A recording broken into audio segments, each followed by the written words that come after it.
First Thessalonians 5:21 says, "Test everything, hold fast what is good."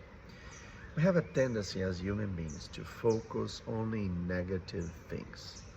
Many times we spend a wonderful weekend, but because we have a small trouble, we try to make, you know, trouble with everything in the weekend.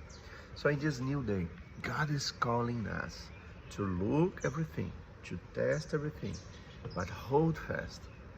Focus on the good things because there are good things all the time. And we need to focus on that. First thing is focus on God and the good things He had prepared for you and me. Dear Heavenly Father, thank you for this new day. Help us to abide in you.